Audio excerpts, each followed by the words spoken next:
Joe.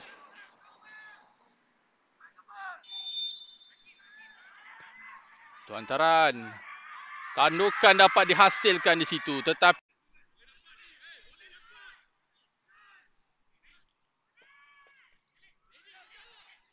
dia ada sentuhan di situ.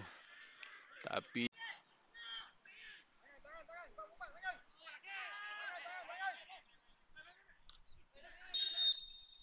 ada satu agak padat kawasan MSS Kelantan. Mereka bertahan kalau ketika dalam fasa bertahan ni memang dia hantar semua pemain dan gol. Ini akan dihantar. Satu hantaran yang baik sebenarnya. Ada satu tandukan yang cuba dilakukan. Peluang.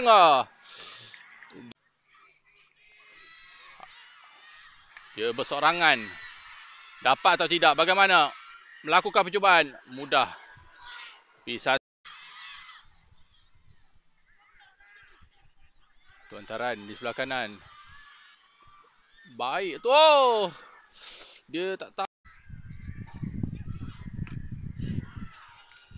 Maafkan saya, kamera saya ni ada pop. Oh, dapat.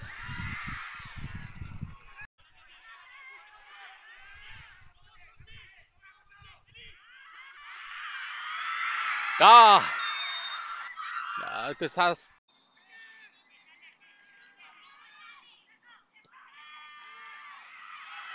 Bahaya. Dan jaringan.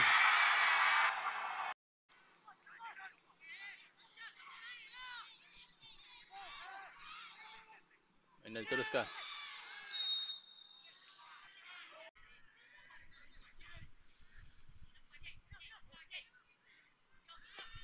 Hantaran terus.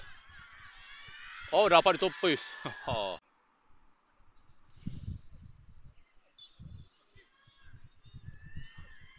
Dapat ditanduk. Macam mana? Oh, dia bahaya ni.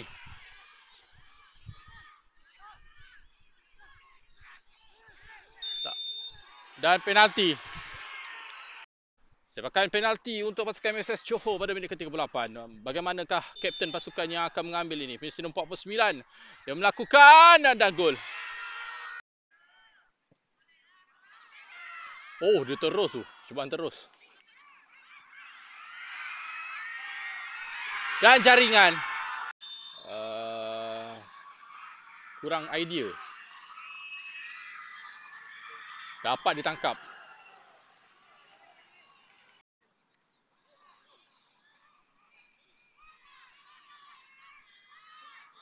Lepas.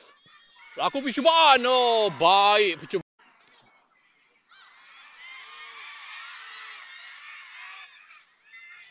Lakukan hantaran. Dia mengawal. Sayang.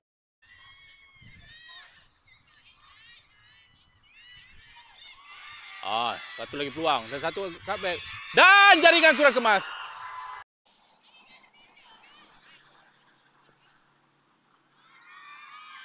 Oh, bahaya.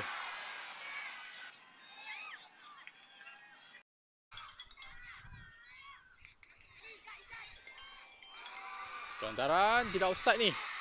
Dan lambat.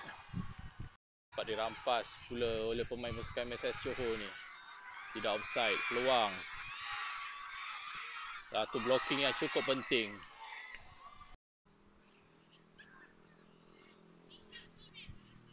Minit 71. Satu percubaan. Kedukaan berganda untuk penyokong-penyokong yang hadir di mini stadium Kijang Emas ni. Percubaan terus. Tepis di situ. 54. Satu hantaran. Ladaan di situ. Baik ni. Dalam penos.